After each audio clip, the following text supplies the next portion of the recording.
The cure to depression in any area of life, no matter what level you're at, is progression. I just want to wake up and get better. You know what I mean? Like, if my goal is just to get better and I don't have a stopping point, then how can the person with a stopping point compete? Even when I was a loser, bro, I was like, how can I inspire people? And I had to get to a point where I looked at myself in the mirror and I'm like, I'm nothing inspirational right now. But I'm gonna do the self-improvement required to be able to inspire people. I could sit here and call you a failure because I care about you. Everybody else gonna lie to you. Yeah, bro, you can smoke weed and it's cool to like be in the middle of jack, but you got tummy fat. Nah, bro, like get in the best fucking shape. Have the nicest shit. Welcome to the Quantum Leap Podcast, where we talk about fitness, entrepreneurship, business, and self-development as a whole. Today, we're here with a very special guest, Vincent Fischer. What's up, brother? Yes, sir. What's going on, my brother?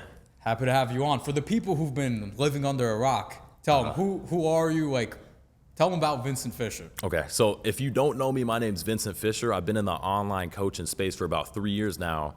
And in under 3 years, I went from a high school dropout to building a 7-figure online coaching business. So that's a quick little rundown of my story. And you went from fitness into consulting, and now you're helping online coaches scale. Exactly, yeah. Okay, so let's start strong, bro. Like, what would you say is the biggest lie that people believe about getting rich as an online coach? What's the biggest lie in the industry?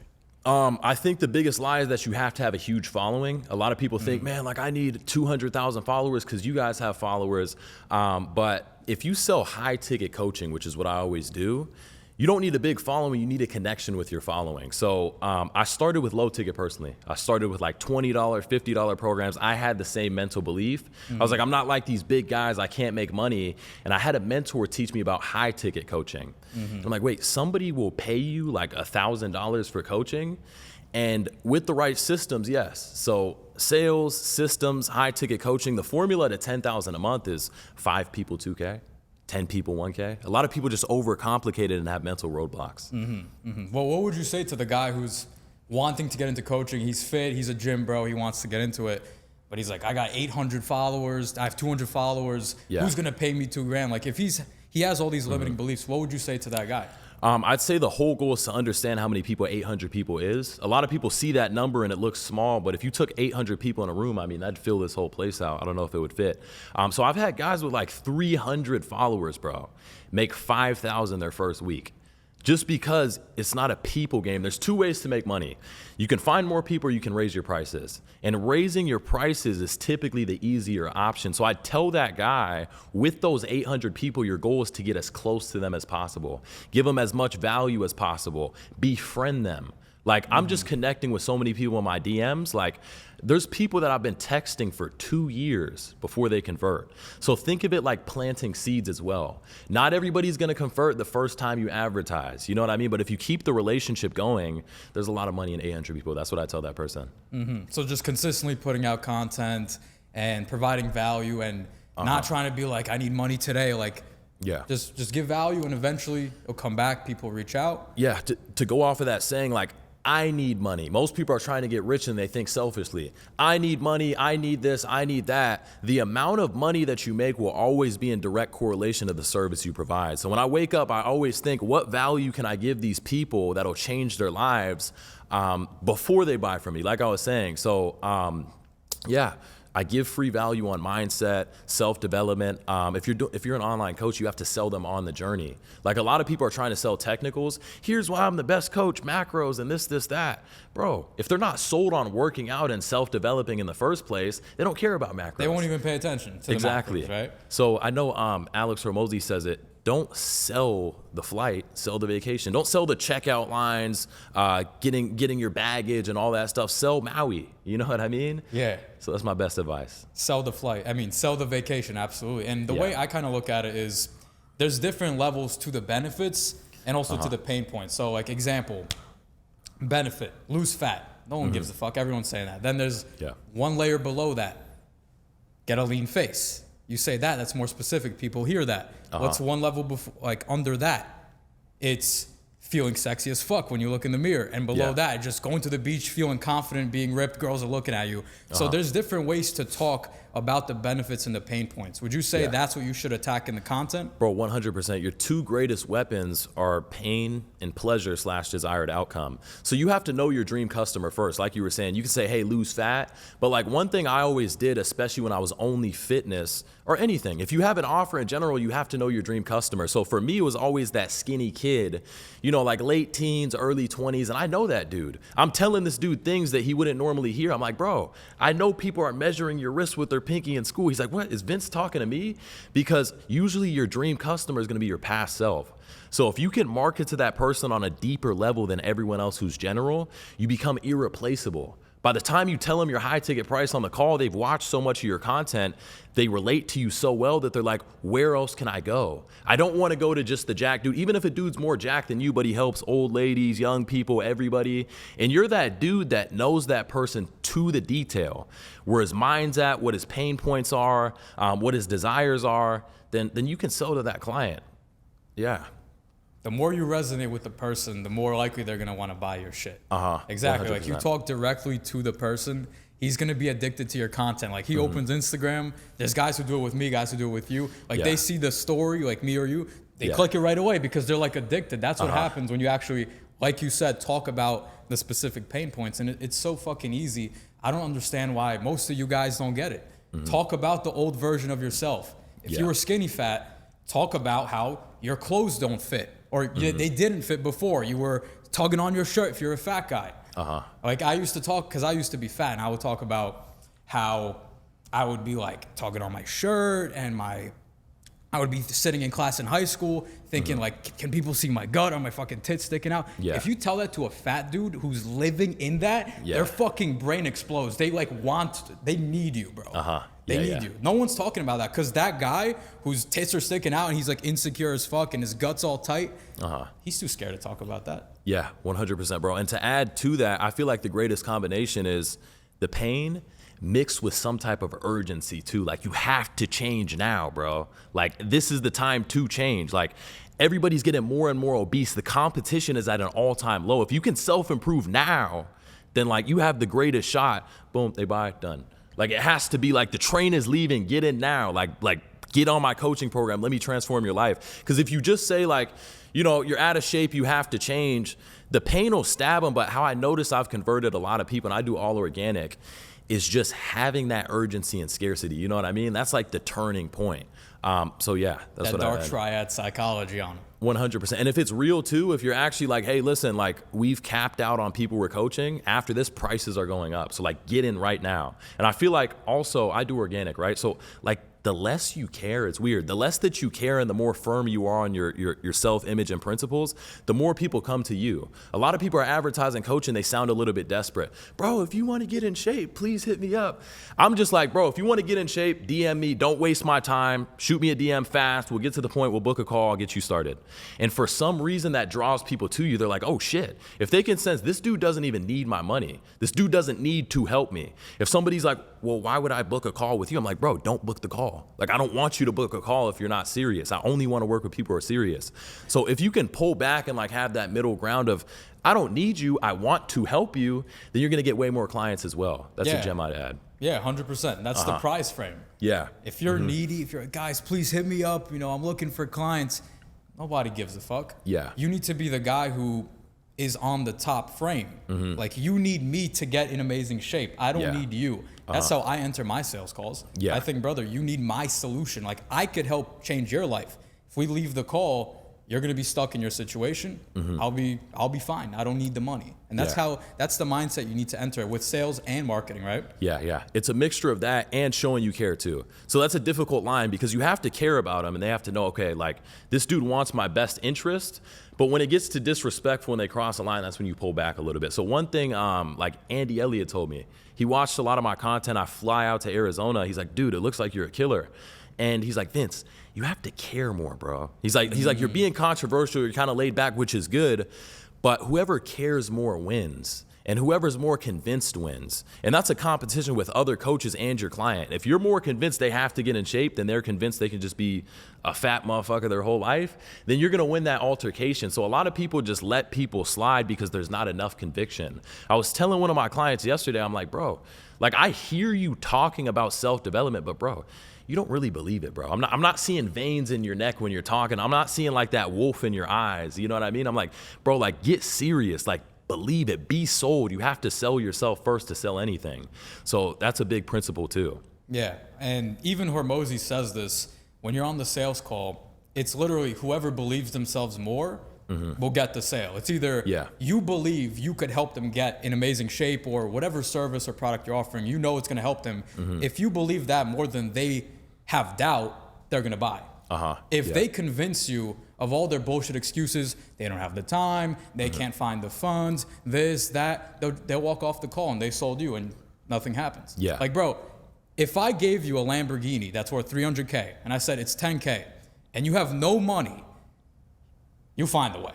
That's how I look at every sales call. So I don't believe in any of the excuses. If the person is in enough pain and wants it, he'll find a way to do it. Yeah. And one thing I've noticed too, like going on the topic of sales calls, some of the best sales dudes I've noticed, they're very serious and they have like a firm energy, but they joke around a lot. So like for the online coaches here that are like taking sales calls, they're not going well, you're nervous, you're stuttering, stop taking that shit so serious too. If I'm on a call with somebody too damn long and I already told them the price, like I'll start cracking jokes. I'm like, bro, are you right-handed or left-handed? Left-handed, bro, take your left hand, grab your balls and make the payment, bro. Like, let's transform your life. I'm cracking jokes and shit because if you can get them to laugh and like you, then that's everything. Like making money, online coaching, like life in general, treat this shit like a game, bro. Stop taking it serious. Like when I do crazy ass shit, I just bought a fucking Lamborghini SVJ yesterday. And when I do crazy shit like that, I'm like, this shit's a fucking video game. Like money comes and goes, but I'm never gonna be young ripping a fucking damn near $1 million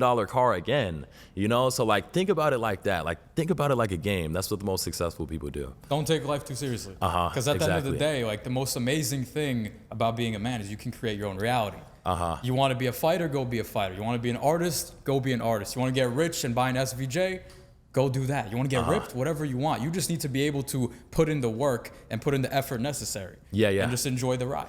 Yeah, bro, one thing I love, I was watching your story. It was like a week, 2 weeks ago.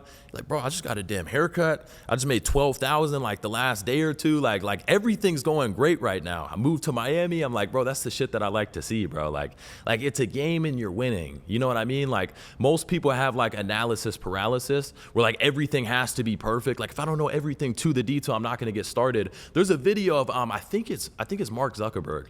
He's like, bro, do you think I knew how to build all this stuff when I started, or you think I just started and figured it out as I went?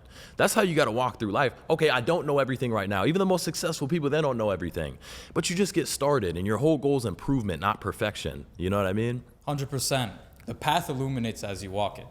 So you need to just start and have faith in yourself. And most people don't have that. They don't believe in themselves. You just need to start and know shit's gonna work out. That's how you enter every single endeavor. And don't be afraid of failure, because failure is a stepping stone to success.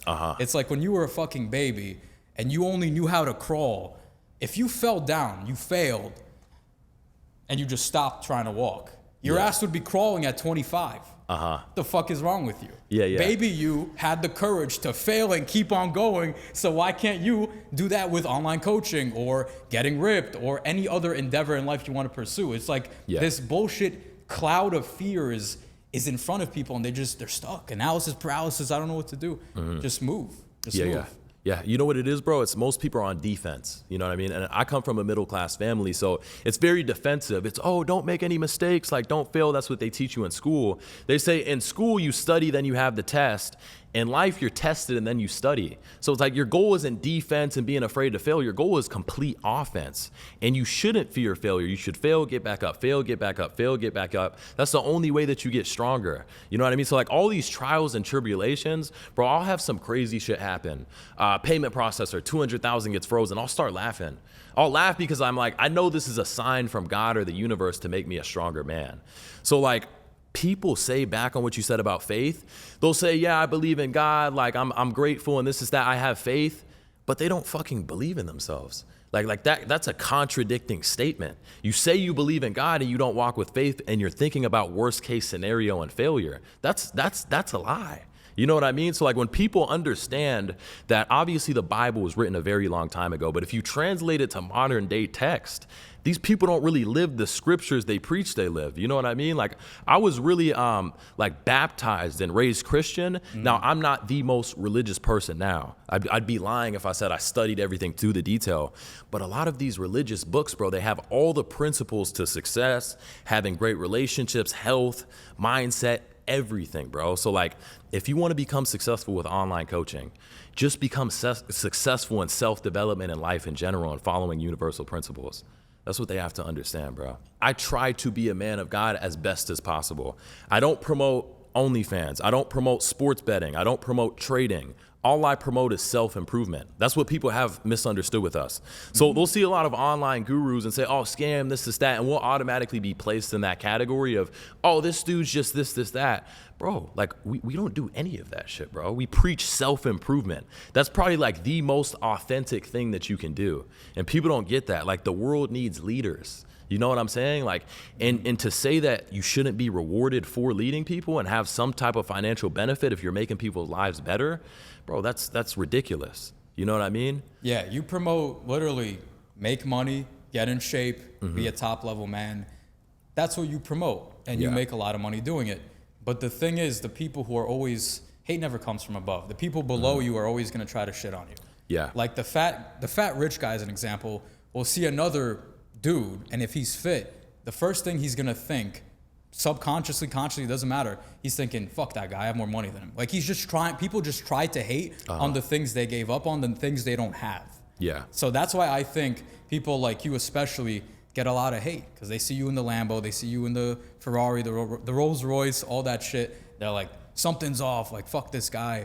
It's because they're losing. They have nothing going on. They're sitting in the basement, they're smoking weed, they're comfortable, and they have nothing better to do than hate on you. Yeah. I saw a quote on a reel, I think it was yesterday, and it said, you haven't won yet because you can't clap for others. So something I always did, even when I was at the bus stop, bro, my dollar for the bus, I'm sitting there next to smelly homeless people. Bro, I've never been a hater, bro. I really haven't. I just never did. When I saw a successful person, I was just curious. I was like, wow, how is this dude successful, bro? Like, but these people that are at the bottom and hating on people above them, they're hating because there's no self-belief.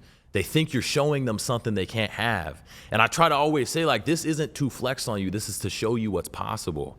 But like we were saying, bro, there's just certain vibrations, Quantum Leap podcast, there's certain vibrations to life where that people don't understand. You know what I mean? Yeah. So yeah, that's the best thing I'd say with that.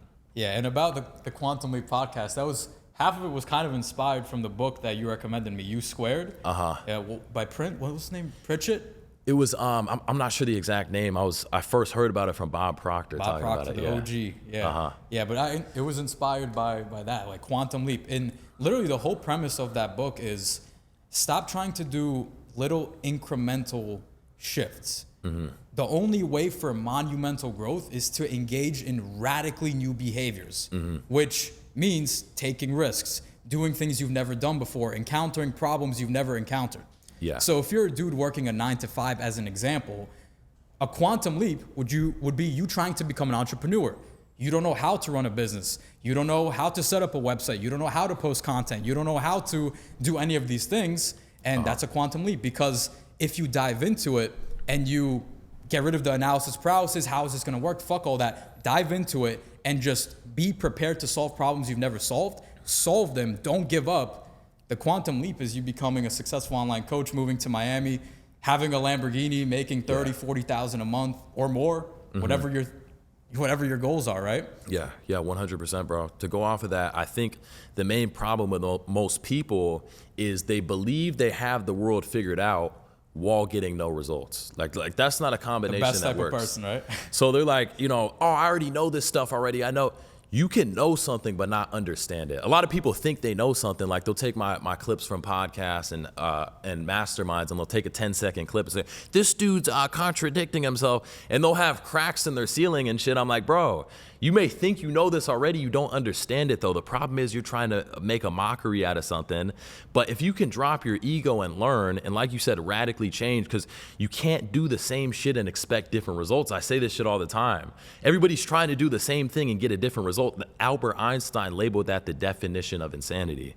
You know, so that was one of the things that actually inspired me to do my first mastermind, like the Quantum Leap podcast. I was like, I want big results, you know, like, so I'm going to do something I've never done. That's what I advise everybody to do. And the thing about doing things you've never done, you starting the mastermind, me doing the podcast, initially, the initial thought we have is, I don't know how to do this. How is this going to work out? I don't know anything about the process. But the thing is, it's just about removing fear, disregard doubt, and just take a step forward. And the next step will reveal itself. So you probably went into the mastermind, your first one, you didn't know how it was going to turn out. You didn't know if everybody was going to like fucking turn on you and shit. Like whatever absurd thing could have happened. But you went into it with conviction, with the belief it's going to work, and you made it work. And it was a fire mastermind. And I'm like, I'm starting this Quantum Leap podcast. We're on episode 2, and we're fucking making bangers. So that's what it's about. We just got to keep moving forward. Just remove doubt from your mind, because we're humans. We're all wired the same. So we're all going to get the initial thought, this isn't going to work. How am I going to do this? What if this? Blah, blah, blah, blah, blah, blah, blah, blah. We're going to get the initial fear and doubt. But what separates the winners from the losers is they just remove it. They control their own mind. It's just discipline of your mental process. Yeah. You want to know a weird twist? I don't think they should remove fear and doubt. I think they should change their fears and doubts. So most people fear failure. I feared missing out on the life I always dreamed of. Most people doubt what they can do. I chose to doubt my limits. And that's actually a quote from U Squared. So when you think about that mindset shift, so many people sleep on mindset. Mindset, this, that, and that's overrated. But the mindset's everything, bro. And one thing I studied from Bob Proctor is like, it's 95% mindset, 5% strategy. So same thing with you making this podcast. You're going into this not thinking about no worst case. I wasn't going into the mastermind thinking everybody may turn on you. It may have crossed my mind for a second. But bro, I've made a reel, and I said, our doubts are traitors that make us lose the good we might often win by fearing to attempt. So a lot of people have doubts in their mind and they think that's them.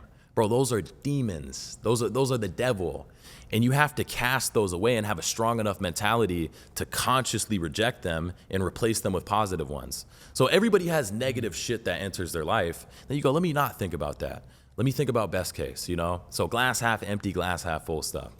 Mental discipline. How would what advice would you have for somebody who has that fear, has that doubt, and it just consumes them and they're always stuck, they're not moving, they're not taking any steps forward? What would you say to that guy? What can he do? What are actionable steps? What are practical things that guy can do? Okay, so if somebody's in like a shadow of doubt, like paralyzed, can't move, it's funny because, bro, I don't even know if I relate to that question. So I know some people have doubts and they're afraid of attempting something, but it's just about the weight of each plate pretty much. Like they're afraid of failure, but like I said, they're not afraid of missing out on the life they dreamed of. So like you have to hate your current situation. That's the number one thing I'd say. Like if you want to change right now and you're stuck in a shadow of doubt, it's because you're comfortable. One of my guys, Flint, 17 years old, he said this. He's like, when you're hungry, you don't procrastinate to eat. You know what I mean? Like, so most people just aren't hungry. They think they're hungry and like, oh, I'm in a shadow of doubt and I'm in my room, you know, jacking off. Bro, it's like you want to be there. Everybody is where they want to be, whether they want to admit it or not. It's just a fact of life. So when I see somebody in a shadow of doubt, I think I love that person. I'll try to help that person, but to some degree they want to be there, you know? So it's really about changing your relationship with pain. Yeah. Instead of thinking, taking the risk or going after this life, that's painful because I don't know this and this and this and this could happen. You just think about, well, the thing I'm avoiding, taking the risk, doing this thing, let's zoom out. Let's say I just keep doing what I'm currently doing. I'm working a 9 to 5, skipping the gym, whatever the thing is. If you zoom out, you work a 9 to 5 for 10 years, you're gonna be 35, making $20 an hour. Maybe they'll raise the minimum wage. It'll be 21. Who knows? Maybe they'll make 21 an hour.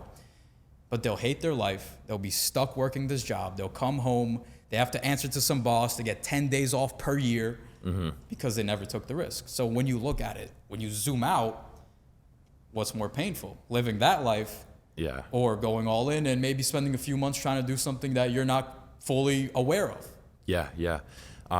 There's a quote, most people are so damn lazy that they'll do the same thing over and over again and repeat the same week their entire lives instead of thinking of an escape.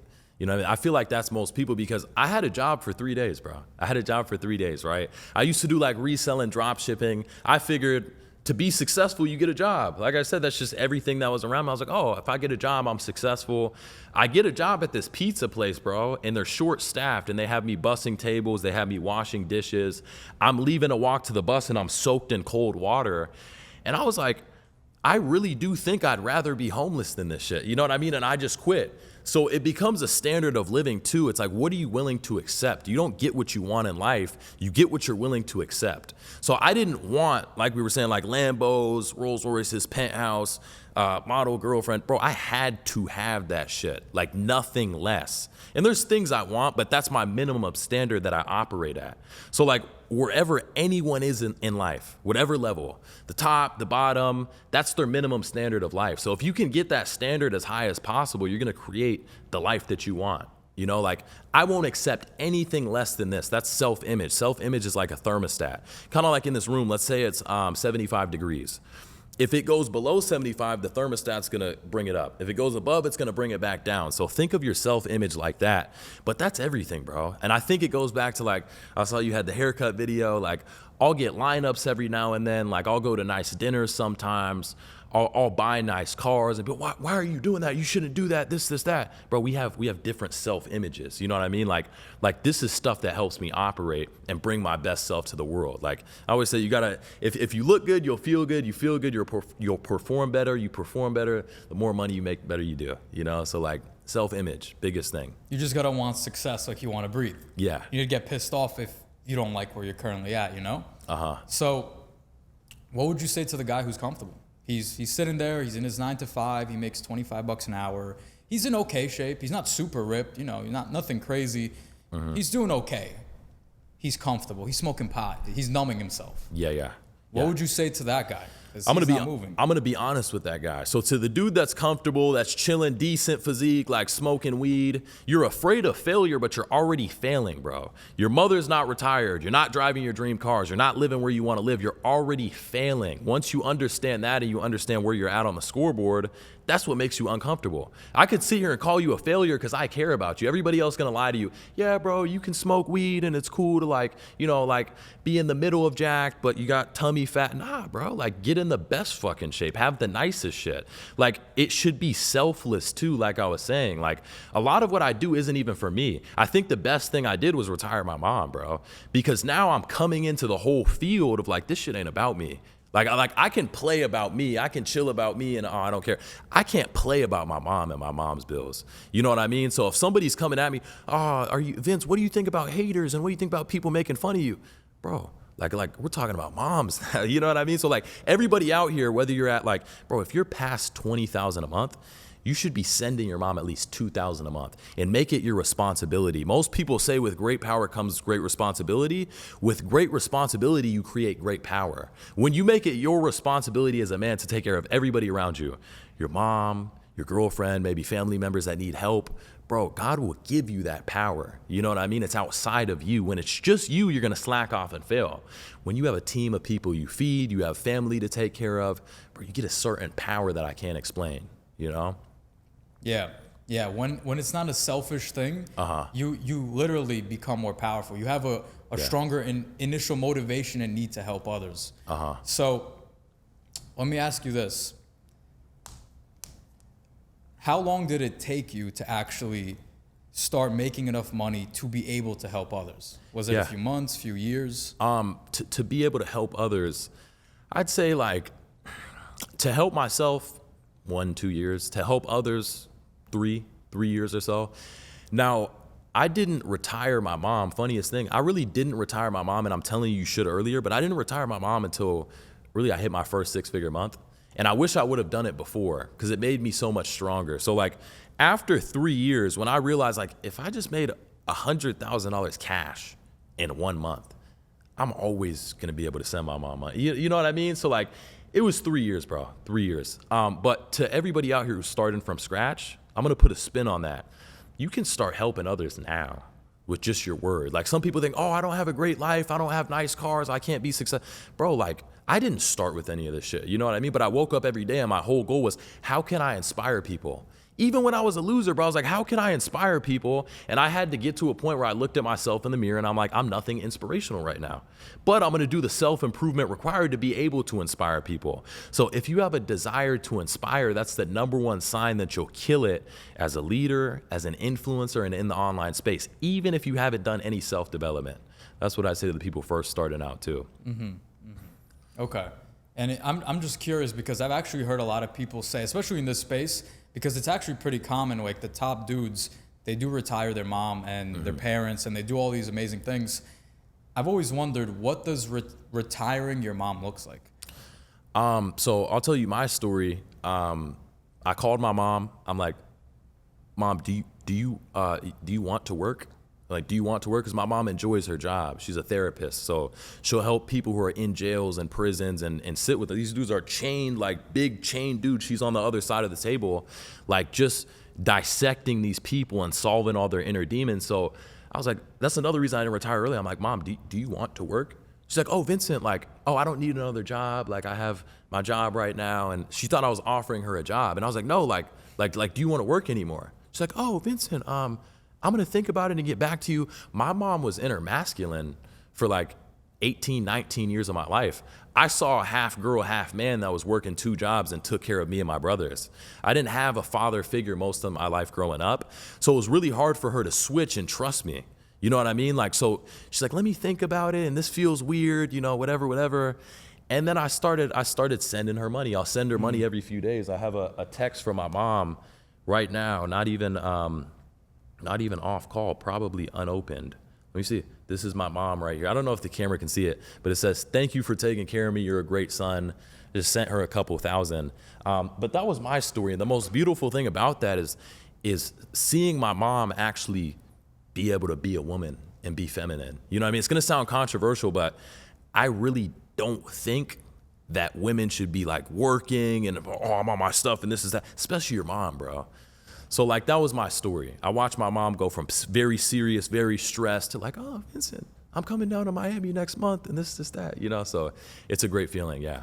Yeah. I could imagine it's an amazing feeling because like you're helping your mom out, and it's almost saddening that there are guys out there because they're comfortable. Like we said earlier, they're not willing to move and self-improve and be intentional about their life so that one day they could experience that. Because I know for me, that's also something I'm working towards. I want to be able to send my mom like 10 grand a month. And because honestly, I also came from a middle-class family. I was never like starving or nothing. My mom makes good money, like 6 figures, low 6 figures. So if I'm able to just send her that and she doesn't have to work, because she's been working like crazy, like also in her masculine for 10, 15, 20 years. If I could do that too, that's like, that's real fulfillment right there. Because this woman took care of me and I could just retire her. So I'm working towards it and I'm not allowing myself to stay comfortable. Like I notice sometimes, because it's just human shit, I've noticed once I hit 25, 30K a month, I kind of coasted for a bit. A month or two, I was like, well, I'm kind of comfortable. I don't really want to move. Like I wasn't thinking I don't want to move, but I didn't have that dog to, you know, fucking continue and push for 40 and 45, 50 and all that. But then I caught myself. I was like, bro, there's a bigger purpose. You got to keep pushing, you know? Yeah. And that's a normal thing, bro. Like I made my first 10,000 with fitness programs, bro. I went to fucking Louis Vuitton. I went to Versace. I bought some robes. I went to Louis Vuitton the next day. I look at my bank account. I'm like, shit, I'm fucking back at zero. I just spent all that damn money. So like when you first get money too, you get money, you spend it stupid as hell. You get money, you spend it less stupid. Then you get more money, you spend it less and less and less stupid. So like that's the thing with money too. And when you first get money, you do get comfortable, bro. When I first bought my BMW i8, bro, when I was like 18, I just started slacking, bro. I was like, let me not post today. Like I'm pretty much chilling. Let me go a little bit lighter on the workouts. And then over time, you buy more and more cars. I bought like 7 supercars now. And you get back in that routine because you realize this isn't my car. Yes, it's my car. I bought it cash, but it's not my car. It's a blessing from God. It's a tool that you're used and given to inspire. Like you're given that tool by God to inspire other people. As soon as you think it's just yours and, oh, I get this for doing nothing, I don't have any payments on it anyway, so I'm gonna chill and relax, bro, you're gonna get humbled by God. I'm telling you, something will pop up, bro. Lawsuit, something pops up. So you have to always do your job. It's your duty, you know? Comfort is the enemy of progress too, 100%. What would you say is, why do you think 99% of coaches struggle to actually succeed? Because most of them are the guys with 200 followers and they're posting some shit content, not getting views, they're not signing clients, even though the demand for fitness coaching is through the roof. Everyone's fat, everyone wants to get in shape. So why do you think these guys aren't succeeding? They don't apply the same principles in the gym they do in business. So they work out every day, like they train their asses off. When it comes to posting, they'll post every other day. You know what I mean? Like they're still gonna work out even if they feel like shit, but if they feel like shit, they're not gonna post. You know what I mean? So like if you take the same discipline from self-development and apply it to business, there's no reason at all you should be successful, but they ignore those principles, bro. They just skip out on, they're like, you know, and a lot of people, you know, they're coming from jobs too and et cetera, but they're not treating social media like a job. How can you give your job like 9 to 5 and then you're not giving your side hustle 5 to 9, I'm sorry, and expecting the same results? It's like, it's all the principles you built in the gym will help you with online coaching. That's my best answer. Yeah, and that's actually huge. I want to touch on that because that applied to me back when I started. I was ultra disciplined. I thought I was the dog. I would run 5 miles. I would pump iron for 2 hours, 6-7 days a week. I got to insane shape.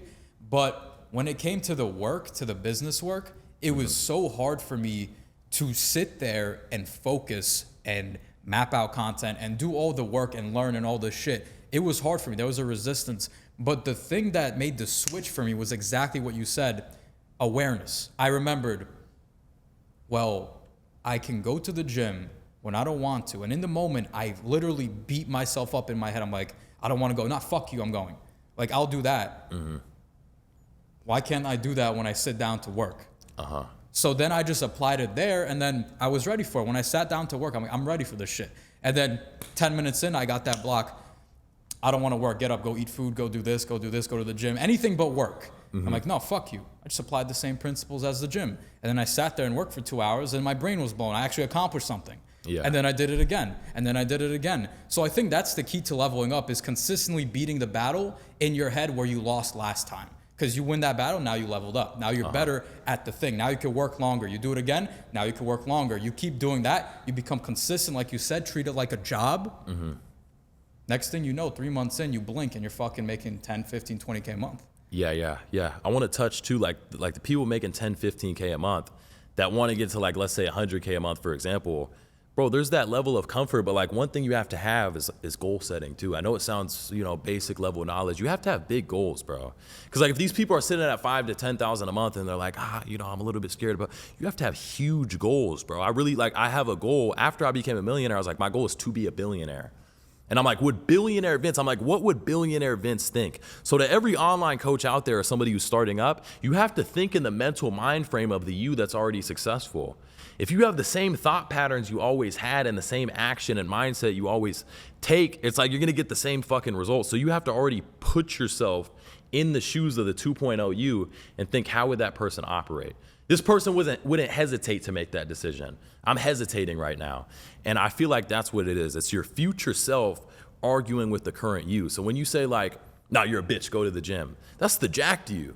That's the you that's already made it arguing with the bitch you. You know what I mean? So it's like a little back and forth, whether it's fitness or financial. If you're scared to make an investment, the future you's like, dog, bro, stop being a bitch, fuck it. But then you right now is like, whoa, I only know comfort and security, you know what I mean? Like, so it's like a back and forth battle, you know what I mean? Yeah, and that kind of reminds me of the quote, the old you needs to die for the new you to live. You have to kill off the old thought patterns, old habits. Everything about the current version of you needs to die. You need to stop thinking like that person and become that new person. That was a good way of actually articulating it. But yeah, it's really just about killing off your old self. And most people cling to their old self because it's comfortable. And it's scary to go to the new thing. But if you never go to the new thing, you stay stuck. You don't quantum leap. Yeah. You know? Hell yeah, exactly. Another thing too, bro, is like most people will see, I guess, ultra successful people. The only reason I'd consider myself more than successful, ultra successful, is because I'm 21. That's it. If I was 25, I'd say normal. If I was like 30, I'd say normal. I'm 21 years old, and people ask, Vince, why are you still buying $1 million cars? Why are you still doing dumb shit? It's because you realize along the journey, the destination isn't the most important part. It's just improvement. You ever wonder why, like, yo, that dude's worth $100 million. He shot himself in the head. That dude's worth $150 million. He jumped off a building. Bro, if you stop improving, that's when the depression comes in. I'm sorry. But the cure to depression in any area of life, no matter what level you're at, is progression. I just want to wake up and get better. You know what I mean? Like, if my goal is just to get better and I don't have a stopping point, then how can the person with a stopping point compete? You know, because that person is getting comfortable. If you are sitting at $20,000 a month, you are comfortable, bro, your goal should be just improvement. Fall in love with that. If you could fall in love with the hard shit, let's go back to same shit with the gym. You love the pump. Eventually you start to love getting a pump in the gym. At first you hate it. Then you're like, yo, this shit feels good. I'm a little bit bigger.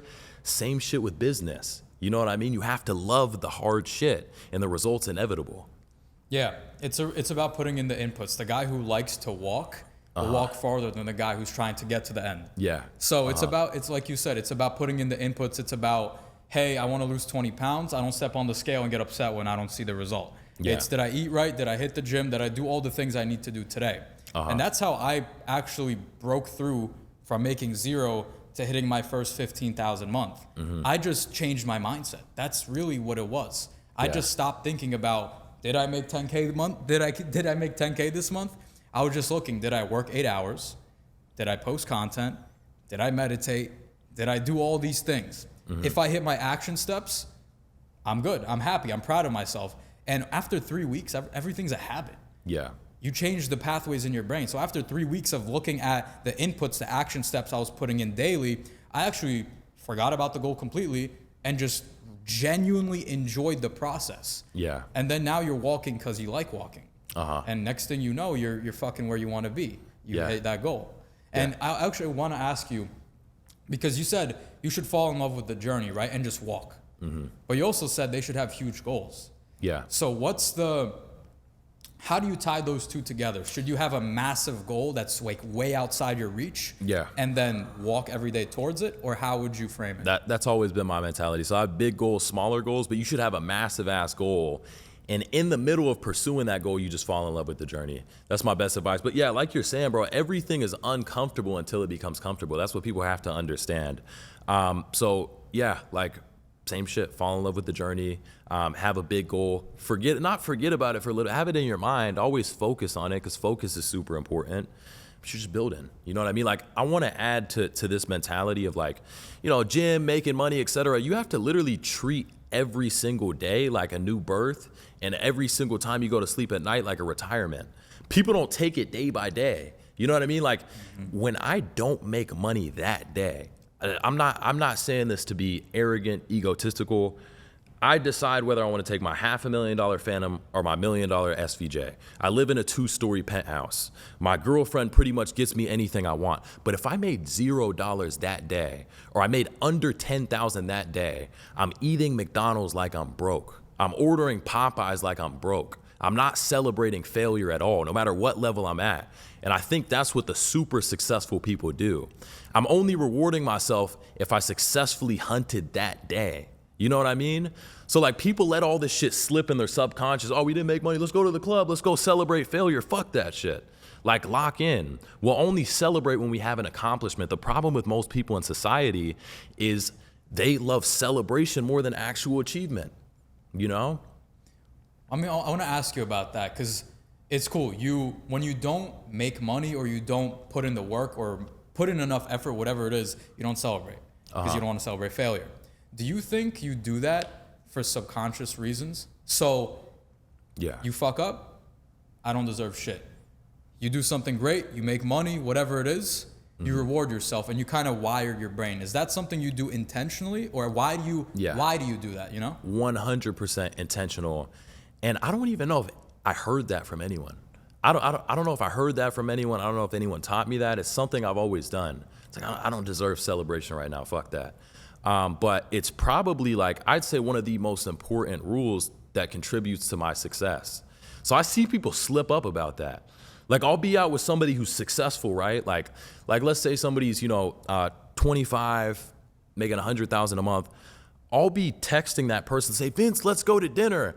And I'll notice they didn't make money that day. And I'll think in my head, I'm gonna smoke you with time. I love you. Like, I love you. We're both successful. You know what I mean? We're boys, but you're not going the same place I'm going. You have a stopping point. You know what I mean? So like, yeah, it's very extreme. People online are gonna see that and say like, oh, enjoy your life and this is that. This is 1% advice, bro. This ain't no other 99% advice. If you really wanna get results in life and win, you're gonna smoke everyone with this shit, bro. Hormozy says this too. If you wanna be extraordinary, you need to do extraordinary shit. You have to do exceptional things. Like punish yourself when you don't get the result. And when you do get the result, then you get to actually celebrate. But most people, like you said, they're like the 99%. They'll go out on the weekend because not because they did anything, but it's the weekend. Societal construct, it's time to go out.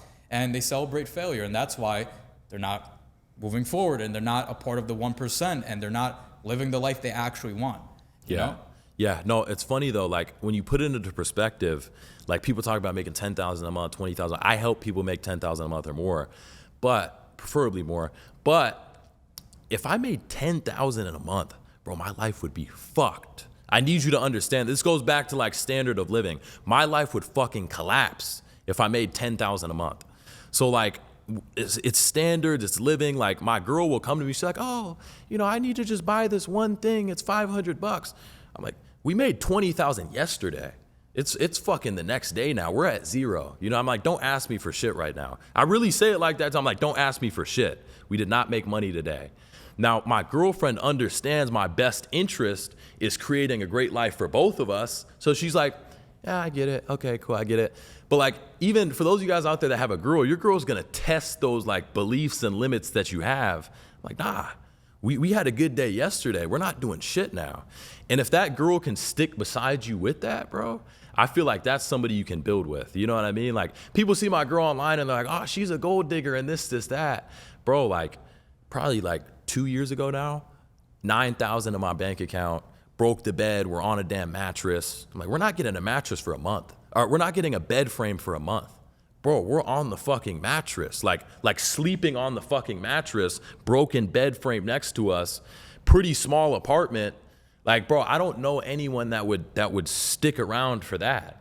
Yeah, I'm Vincent Fischer, but like, bro, that's the reason I really do like having that woman beside me. You know what I mean? But the number one thing is ambition too. I know we're shifting over to like relationship shit a little bit, but like the most attractive thing you can have as a man in business relationships, actual relationships, is ambition and following up on what you say you're gonna do. Because there's a lot of smoke screens, there's a lot of fake shit. Some people are good talkers, but if you say you're gonna do some shit and actually deliver, bro, that's the most attractive trait. So like when I was in that apartment with the mattress broken, I'm telling my girl, yeah, we're gonna be in a penthouse one day. This is part of the journey, you know what I mean? It's boom. Right now we're just doing this, whatever. Not right now, no dinners right now, but we're gonna be in a penthouse soon. SVJ, yeah, I'm gonna have that car soon. Phantom, yeah, I'm gonna have that. People that have known me for like 5 years know that I've said the exact same shit. They say, Vince, how do you call out your entire life? Bro, it goes back to that quote. I know I'm the author. You know what I mean? I know I write this whole fucking story. That's how you gotta look at it, bro. But have you seen those Conor McGregor quotes where he's like, if you can have the courage to speak it, it'll happen. I love shit like that. I love shit like that, bro. It's because it's the belief that creates the effort too. That's what people don't get. People are like, well, it's not all belief, it's hard work too. If you don't genuinely believe you're gonna have that thing, you're not gonna try as hard as you normally would. Like, I try with complete belief. If you're trying with halfway, like, I might do it, but I'm not really sure, your energy's showing up different. You know what I mean? Doubt inhibits action, 100%. Yeah, it's not on the same vibration, you know? Yeah, bro, you dropped some fucking gems. It was a fire podcast. Hell yeah. For the people who don't know who you are, who just want to find you and see your content, Yeah. where can they find you, man? Yeah. You can find me at Vincent Fischer _ FISCHER on Instagram, TikTok, YouTube. You'll probably see like Clipper accounts of me, Vincent Fischer Fitness, etc. But those are the main places. Find the right one. Brother, it was awesome having you. Hell yeah. All right, then, brother. Let's get it.